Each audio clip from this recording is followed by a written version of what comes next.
Good evening dear students. आज हम लोग वर्ब के बारे में और कुछ ऐसे भी हैं जो उनके बारे में पढ़ना होगा। कुछ सिनोनिम्स हैं, सारी चीज़ों को हम पेट के लिए लाए हुए हैं और यहाँ इतनी बैच चल रही है, UP TET, C TET, super TET, सारी चीज़ें चली हुई हैं। डियर्स, आप जो है 40 डेज आपका ट्रायल मिल रहा है, फ्री क्लासेस आरबीएस क्लासेस में। मोस्ट वेलकम, आपको मोस्ट वेलकम दे रहा है और ये छूट दे रहा है आपको, ये छूट दे रहा है आरबीएस क्लासेस द परीक्षा गुरु कि आप आइए और फ्री ऑफ कास्ट 40 डेज हमारे यहाँ क्लास लीजिए विदाउट कास्ट। तो this is occasion special day for me कि हम लोग जो है इसका जो सर्व करें आरबीएस क्लासेस का द परीक्षा गुरु। जैसे नाम है वैसे इसका काम भी है डियर। चलते हैं हम लोग पॉइंट पर कि और इसमें देखिए पेट का अपार सफलता के बाद संपूर्ण जानकारी पेट का निःशुल्क बैच है और आप इतने जानिए निःशुल्क बैच आपको मिल रही है और जिससे कि आप लोग जल्दी से जल्दी जुड़ करके 40 दिन में सारे विषय, ऐसा नहीं इंग्लिश, मैं आपको इंग्लिश पढ़ाता हूँ, मैं इंग्लिश में आपको 40 दिन में 4 क्वेश्चन का कर दूंगा। 5वां क्वेश्चन तो नहीं बता सकता लेकिन 4 क्वेश्चन आप कर ले जाओगे डियर्स। ओके, बस कम विद मी, बस कंपनी में मेरे से बस साथ आइए। बाकी सब कुछ आप जो है 40 दिन में कुछ नहीं पढ़ना है, केवल 30 मिनट हमें समय देना है। 35 मिनट डेली, 40 दिन 35 मिनट दे दीजिए। इसके बाद अंग्रेजी 40 दिन में 4 नंबर का 4 क्वेश्चन आप अटेंड करेंगे और 4 क्वेश्चन का मतलब है अगर आप 80 पा रहे हैं तो 84 जाएंगे। ओके डियर, चलते हैं तो हम लोग पेट का बैच देखते हैं कि अंग्रेजी में कौन सा देखिए आया है। कह रहा है कि which of the following words is an adverb. देखिए अब कुछ ऐसे एडवर्ब हैं जो कि एडवर्ब हैं, तो आप लोग जल्दी से ये बताइए कि इस एडवर्ब में जो भी है आपका अपेस, फेस, मॉक, हरी, ये 4 ऑप्शन है। इसमें से आपको ये बताना है कि इस 4 ऑप्शन में कौन सा राइट ऑप्शन है जो कि एडवर्ब होगा आपका। तो आप जल्दी से बताने की कोशिश करें कि कौन सा है ये। तो डियर आप देखते हैं फेस, चेहरा भी होता है, चेहरा भी होता है और आपका सामना भी करना होता है। सामना होता है कि नहीं होता? फेस टू फेस जब आप कहते हैं ना फेस, तो सामना भी होता है, मतलब कि चेहरा भी होगा, सामना भी होगा। अब फेस, मॉक, ओके, और फरी, क्रोध, क्रोध जिसको कहते हैं। ओके, ये चीजें हो गई। और अपेस मीन्स होता है तेजी गति से,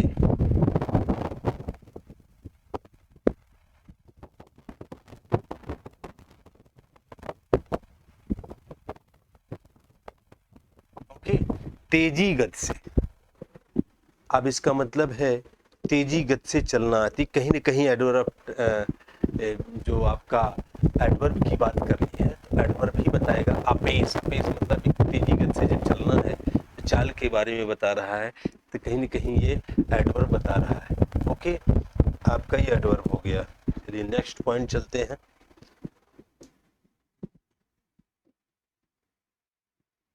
select the adverb of place. इसमें ये बताना है कि एडवर्ब प्लेस कौन है डियर्स। एडवर्ब प्लेस कौन सा है डियर्स? आप एक एक वर्ड चाहे वर्ब से हो, अभी वर्ब से भी और लाएंगे और टेंस से भी होगा, क्योंकि आपके एग्जाम में वर्ब से, टेंस से, आर्टिकल से, प्रपोजिशन से यही सब पूछा जाता है। और जो जो पूछा जाएगा डियर्स उतना मैं इतनी मेहनत करके ला रहा हूँ, आप लोगों को दे रहा हूँ कि आप लोग निश्चित रूप से इसको क्रैक कर लेंगे, नो डाउट। ये बिलीव, ये विश्वास भी है कि आप लोग जो हैं इसको आसानी से कर लेंगे। अगर 5 क्वेश्चन 7 क्वेश्चन आया तो उसमें से कुछ ना कुछ क्वेश्चन हो जाएगा। ओके, अब हम लोग पॉइंट पे चलते हैं। Select the adverb of place. Adverb place इसमें कौन हो सकता है? Agra, here, Japan, almost. इसमें से कौन सा ऑप्शन राइट ऑप्शन होगा? आप लोग बताइए। ऑलमोस्ट है, लगभग। आगरा प्रॉपर नाउन है, जापान प्रॉपर नाउन है, बचता कौन है? हेयर। ये adverb place. Here, there, anywhere, somewhere, everywhere is called adverb of place. इसे हम एडवर्ब ऑफ प्लेस कहते हैं। चाहे हेयर हो, चाहे देयर हो, चाहे एनीवेयर हो, चाहे एवरीवेयर हो, हेयर, देयर, एनीवेयर, एवरीवेयर, चाहे समवेयर हो, ये सब चीजें आपकी एडवर्ब प्लेस है। बाकी और कुछ आपको ध्यान है, मतलब राइट आंसर इज सी। आपका सी आंसर राइट आंसर है। नेक्स्ट क्वेश्चन देखते हैं। नेक्स्ट क्वेश्चन देखते हैं। Fill in the blank with the most suitable adverb from those provided. If took us 5 hours to reach the airport। बताइए, जल्दी से बताइए आप।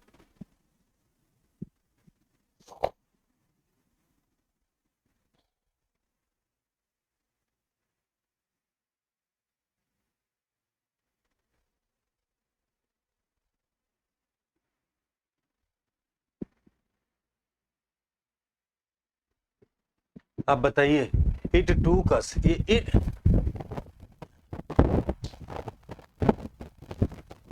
नहीं है। It took us 5 hours to reach the airport. मतलब 5 घंटे लगेंगे to reach the airport. Airport पहुंचने पे। नियरली हो कि ऑलवेज हो कि एनफ हो कि नन ऑफ दीज हो, इसमें से कौन सा आपका राइट आंसर होगा? तो आप लोग जल्दी से देने, जल्दी से दीजिए कि कौन सा राइट आंसर होगा। हाँ, हम सामने से हट जा रहे हैं ताकि आप लोगों को दिखे। इसमें कौन सा राइट आंसर होगा, आप लोग बताइए। Okay, which is right answer?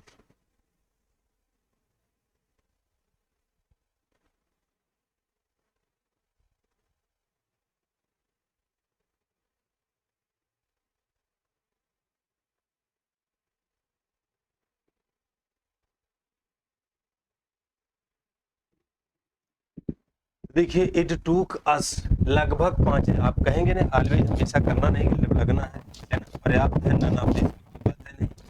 जो है नियरली लगाएंगे कि it took us nearly 5 hours to reach the airport. Airport पहुंचने में लगभग इतना घंटा लग जाएगा, ये आप कहते हैं। Okay dears, next point. state the part of speech of the underlined word he looked above in the sky। ये कौन सा पार्ट्स ऑफ स्पीच होगा? एडजेक्टिव होगा कि नाउन होगा कि वर्ब होगा कि एडवर्ब होगा? आंसर दीजिए।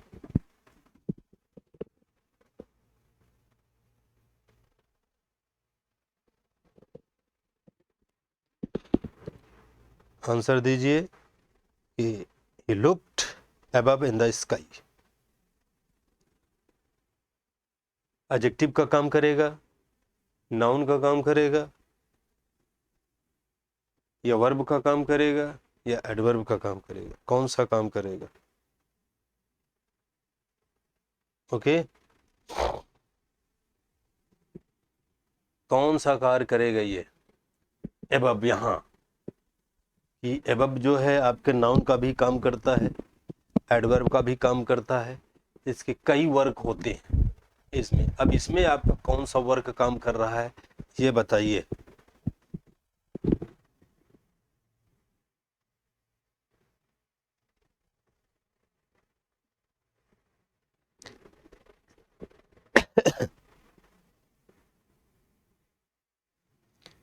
आंसर दीजिए डियर।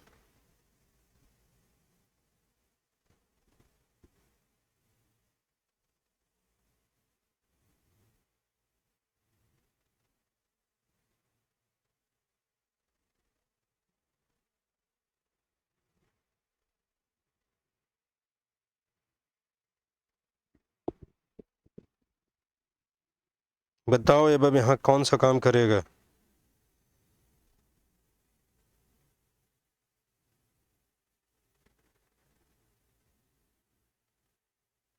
क्योंकि एबब जो है कई काम करता है।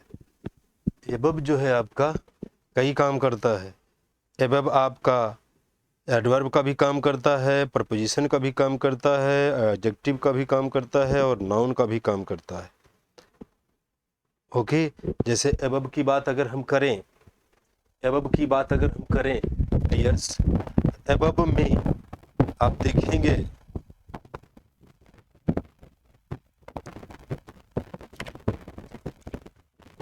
यहाँ आपका जो एबब है कार्य कर रहा है वो क्या हो सकता है। जैसे द हेवेंस आर एबब हम कह दें, यहाँ लुक्ड एबब है, इसका मतलब यहाँ देखा जा रहा है, किसका एक्शन बता, क्रिया का, इसका मतलब यहाँ एडवर्ब का काम करेगा।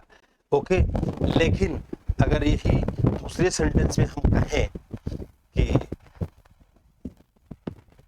जो प्रीपोजिशन का काम करना है या फिर एडजेक्टिव का काम करना है, जैसे हम कहें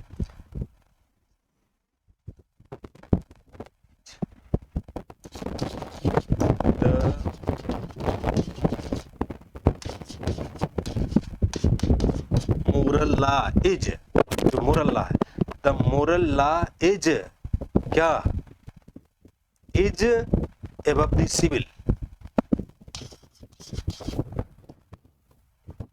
above the civil.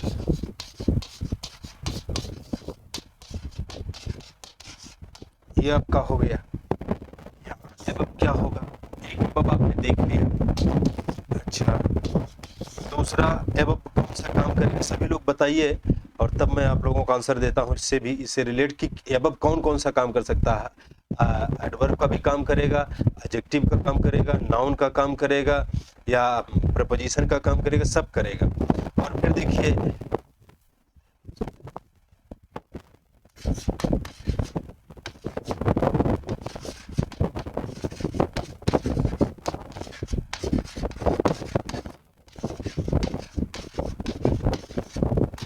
Analyse the above sentence. अब देखिए जो एनालाइज द एबव सेंटेंस हो गया, यहाँ क्या है,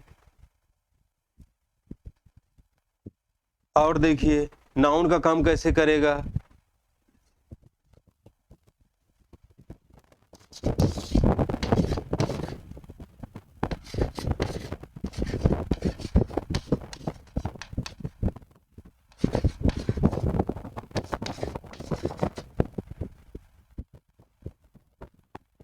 come from above। अब बताइए कि इसमें जो हम 3 सेंटेंस और लिखते हैं, एक जो था आप जान रहे हैं कि above in the sky, यहाँ क्रिया का जो एक्शन बताया, तो क्रिया का जो भी एडवर्ब वो होता है जो क्रिया की विशेषता बताए, अपनी विशेषता बताए और फिर एडजेक्टिव की विशेषता बताए, उसे हम एडवर्ब करते हैं। You can say instead of noun और pronoun it modify all the parts of speech. ये सारे पार्ट्स ऑफ स्पीच की विशेषता बताता है एडवर्ब, और केवल नाउन प्रोनाउन को नहीं पढ़ा सकता, नाउन की विशेषता कभी नहीं बताएगा, इसके अलावा किसी भी की विशेषता ये बता सकता है। यहाँ देखिए एबव है, यहाँ एबव है और यहाँ एबव है। अब देखिए तीनों स्थान है जरूर, लेकिन अब बताइए इसमें से कौन सा होगा। एक क्वेश्चन आपका जान लीजिए, 2 क्वेश्चन ये भी तैयार हो गया, किसी भी स्थिति में अगर पूछे तो आप क्या आंसर देंगे। ओके, अब जैसे आपने देखा कि the moral law is above the civil, the moral law is above the civil. अब आप सीधे बता सकते हैं कि क्या हो सकता है।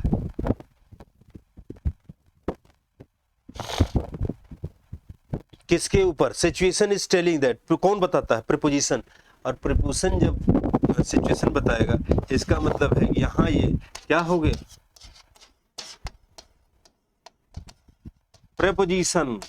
प्रीपोजिशन जो कहते हैं ना, सिचुएशन बताता है relation between where is situated that person और थिंग्स, तो ये एबव द सिविल, किसके, सिविल के ऊपर।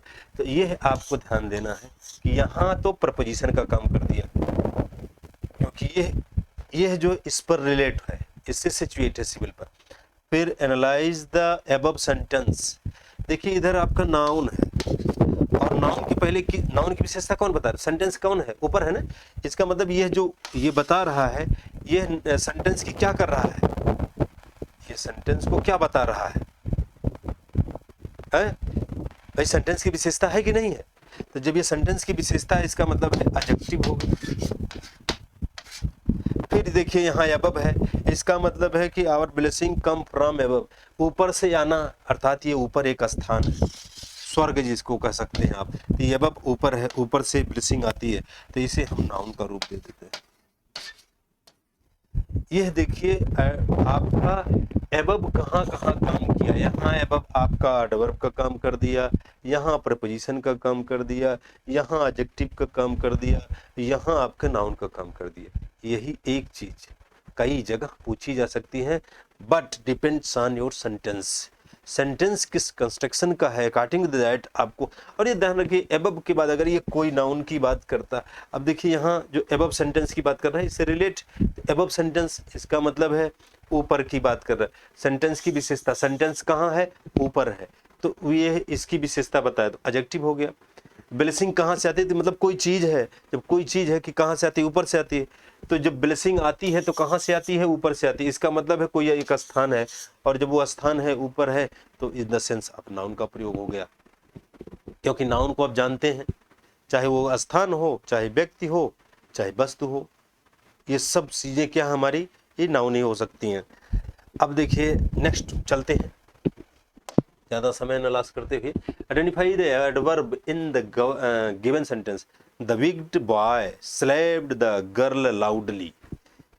अब इसमें विक्ड बॉय स्लेप्ड लाउडली कह रहा है कि given sentence the wicked boy slapped the girl loudly.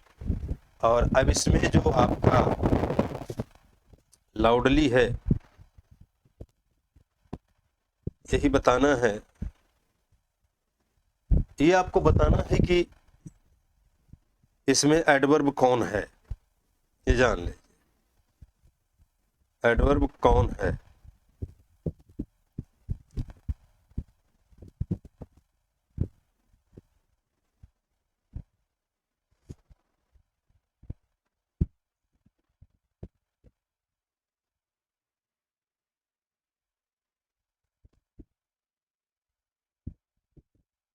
बाबा आप बताएं कि एडवर्ब कौन सा है इसमें।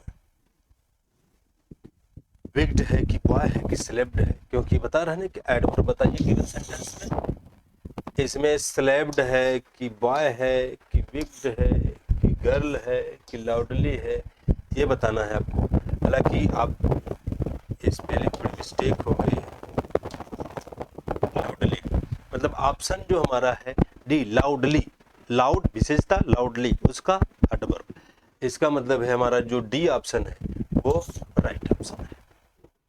ओके, हमारा राइट ऑप्शन है। Next question, choose the adverb from the following. Walk, badly, good, fast. Adverb आपको चूज करना है।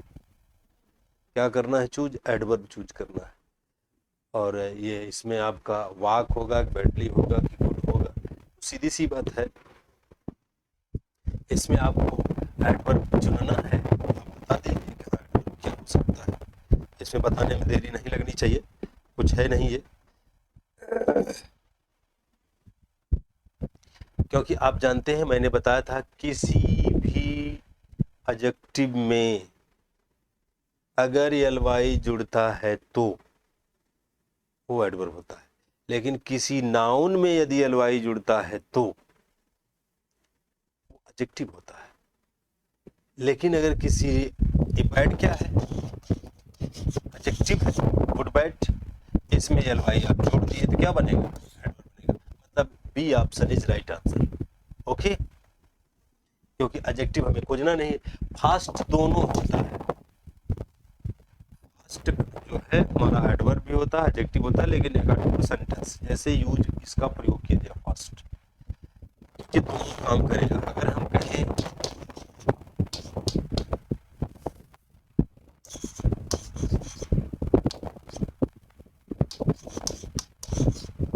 स्मृति स्मृति इज फास्ट, और फिर ये कह दें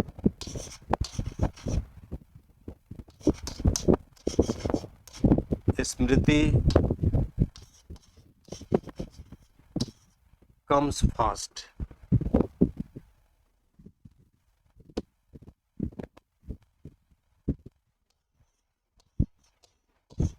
दोनों हो गया। अब यहाँ हम दोनों को देखें कि स्मृति का काम क्या है। स्मृति इज फास्ट और स्मृति कम्स फास्ट, तेजी से आती है। अब यहाँ हमें इसके अनुसार बताना होगा कि फास्ट यहाँ कहाँ एडजेक्टिव का काम करेगा, कहाँ एडवर्ब। देखिए फास्ट कौन है, फास्ट कौन है, स्मृति। इसका मतलब इसकी विशेषता फास्ट ने बताया, और नाउन की विशेषता, प्रोनाउन की विशेषता कौन बताता है, एडजेक्टिव। इसका मतलब यहाँ फास्ट जो है आपका एडजेक्टिव हो गया। लेकिन यहाँ फास्ट देखिए कम्स फास्ट, यहाँ वर्ब की विशेषता बताया, अर्थात कौन हो जाएगा, एडवर्ब होगा। चलिए नेक्स्ट पॉइंट चलते हैं, अर्थात हमारा badly adverb. Okay, choose the adverb from the following. Hardly, hard, harder, Hardy. Adverb जोड़ना है, एडवर्ब बताना है। हार्ड, हार्ड भी, जैसे हम कहें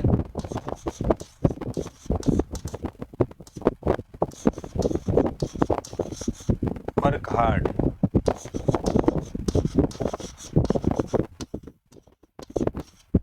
हार्ड वर्क, दो हो गया। तो ये एडवर्ब का भी काम करता है और एडजेक्टिव का भी काम करता है, बस ध्यान देना है कि सिचुएशन कहाँ है इसकी। अब देख रहे हैं वर्क हार्ड, यहाँ वर्क क्या है, वर्ब है। अगर ये वर्ब है तो विशेषता कौन बताया, तो वर्ब की विशेषता कौन बताएगा। यहाँ हार्ड वर्क, यहाँ वर्क क्या है, नाउन, तो ये क्या हो सकता है, एडजेक्टिव हो जाएगा। यही अंतर है। तो ये तो दोनों में काम कर दिया। जैसे भी हम हार्डली का प्रयोग करेंगे वो एडवर्ब ही रहेगा और कुछ नहीं रहेगा। और हार्डली का अर्थ होता है मुश्किल से,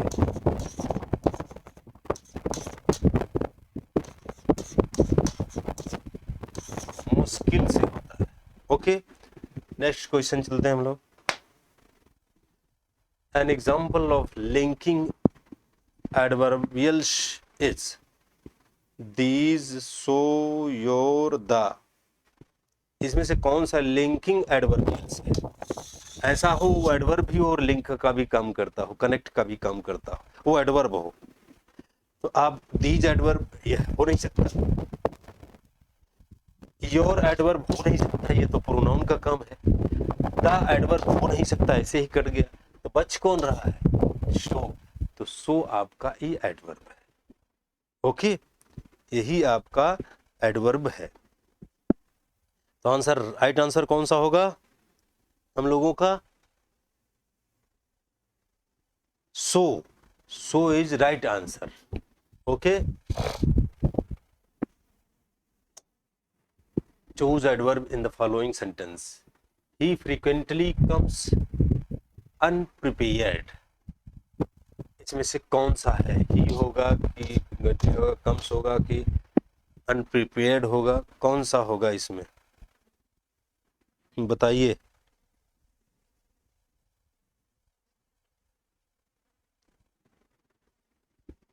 बताइए डियर्स, कौन सा राइट आंसर होगा आपका। फ्रीक्वेंटली, फ्रीक्वेंट और फ्रीक्वेंटली होता है, तो आपका राइट आंसर जो एडवर्ब है वो फ्रीक्वेंटली है। Next question, option, my grandfather walks very, क्या, कोई कि फास्टली, कि फास्ट, क्या, कौन सा आपका राइट आंसर होगा, आंसर दीजिए, बताइए कि इसमें से कौन सा हमारा राइट आंसर होगा।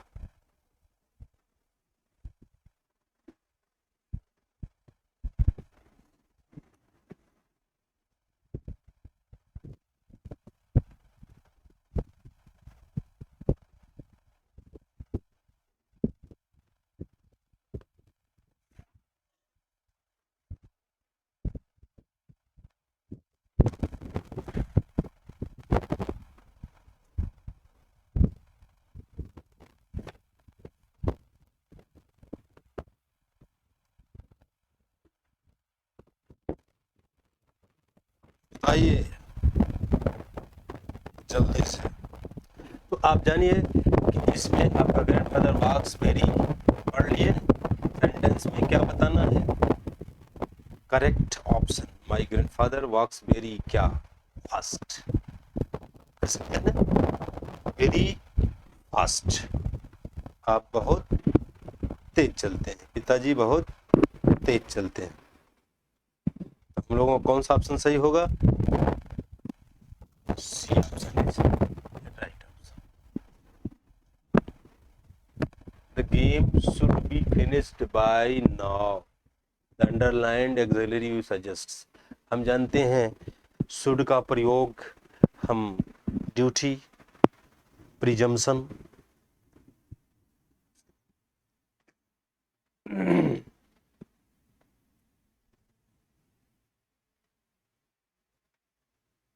सलाह, सारी चीज बताने के लिए करते हैं।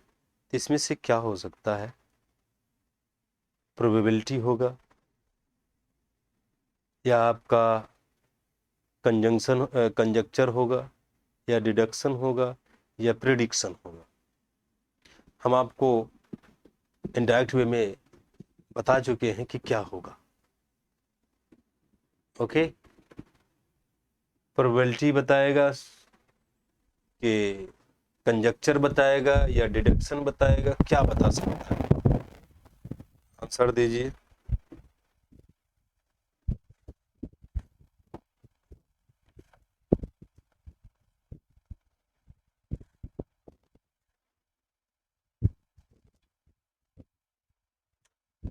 क्या हो सकता है?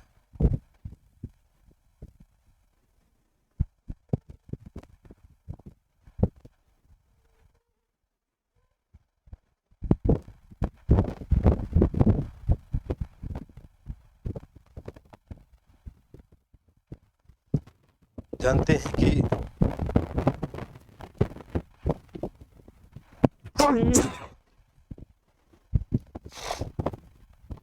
प्रिजम्पशन अभी हमने कहा पूर्वानुमान, यहाँ क्या है? अनुमान लगाया जा रहा है। Should be finished by now, तक खत्म कर दिया।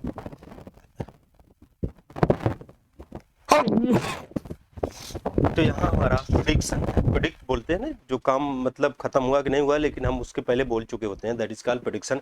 अर्थात प्रिजम्पशन बताता है, सलाह बताता है, ड्यूटी बताता है, सारी चीजों को ये बताता है। Next question, candidates must attempt all the questions, what does the auxiliary must suggest in the above sentence. इस सेंटेंस में मस्ट क्या सजेस्ट कर रहा है? Advice, recommendation, obligation, prediction. इसमें क्या बता रहा है? मस्ट, क्योंकि व्हाट डज द, अभी करा कि candidate must attempt all the questions. अब सेंटेंस के ऊपर डिपेंड होता है कि मस्ट क्या कर सके, क्योंकि मस्ट हमेशा ये आपको प्रेशर देता है। मस्ट जब भी होगा तो आपको प्रेशर ही देगा। ओके, और इस प्रेशर में आपको ये बताएगा कि कितनी प्रेशर हमारे ऊपर पड़ रहा है, कितना दबाव पड़ रहा है। तो उस प्रेशर को बताने के लिए हम यूज करते हैं। लेकिन अब ये सेंटेंस बता रहा है कि यहाँ प्रेशर से मतलब है, या फिर इट मीन्स अदर वे, कि जो मस्ट बता रहा है इसमें हम कौन सा काम कर सकते हैं। ओके, तो जो यहाँ मस्ट बता रहा है, ये यहाँ सीधे करेंगे, सबको अटेंड करना है तो जाहिर सी बात है अटेंड करना है, इट मस्ट बी अटेंड। यहाँ आपको प्रेशर की बात नहीं, ये बताया जा रहा है, एक एडवाइस है कि नहीं, मस्ट अनिवार्यता, जो नेसेसिटी है, नेसेसिटी में आपकी अनिवार्यता बताई जा रही है, एडवाइस की हाँ ये अटेंड करने हैं क्वेश्चन, नहीं तो आप फेल हो जाएंगे। Next question, which of the following verb forms will correctly fill in the blank in the sentence? Returned, return, have returned, will return। इसमें तो भरने के लिए बना ही नहीं है सेंटेंस, ये ध्यान देना है, लेकिन मैं बना देता हूं। इसमें बना नहीं है लेकिन बना देता हूं।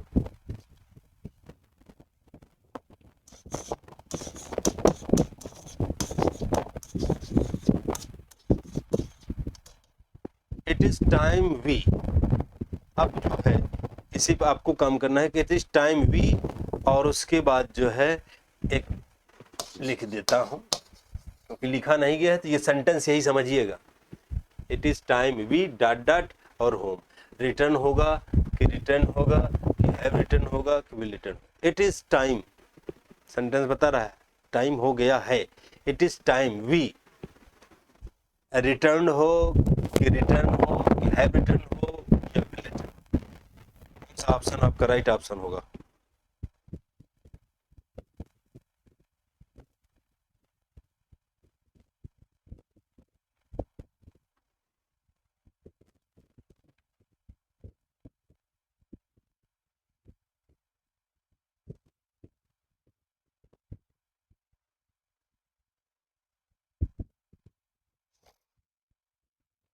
ये हमेशा ध्यान रखिए, इट इज टाइम हो या इट इज हाई टाइम हो, इट इज राइट टाइम हो, इट इज अबव टाइम हो, तो इसके बाद आने वाली वर्ब क्या होगा? It is high time, it is above time, it is right time. इन सब के बाद आने वाली जो क्रिया होगी वो क्या होगी? सेकंड फॉर्म अर्थात पास्ट इंडेफिनिट टेंस का प्रयोग किया जाता है। नेक्स्ट चलते हैं हम लोग। नेक्स्ट क्वेश्चन बताओ, नेक्स्ट क्वेश्चन बताइए जल्दी, समय हो गया है। तो ब्रेड एंड बटर,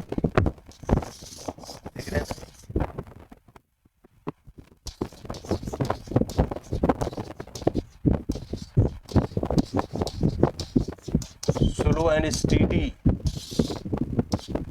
कुछ ऐसे वर्ड हैं, चाहे ब्रेड एंड बटर हो या स्लो एंड स्टडी हो, और भी ऐसे हैं। ये जो most important slow and study will be asked in examination, ये पूछा ही जाता है। ब्रेड एंड बटर भी पूछा जाता है। इन सब के साथ एंड से जुड़े भले ही हैं लेकिन सेंस एक ही देते हैं। ब्रेड एंड बटर मतलब रोजी रोटी से हो गया, यहाँ और कुछ नहीं, अर्थात यहाँ इज का प्रयोग होगा, आर का प्रयोग नहीं होगा, जबकि हम जानते हैं। Next question, Manoj is one of the only students who pass the exam. Have, has, had, अब कौन है? मनोज है ना, वही स्टूडेंट है, ओनली स्टूडेंट हु पास्ड। इसमें कौन सा राइट आंसर होगा? दीजिए आंसर, कौन सा राइट आंसर होगा?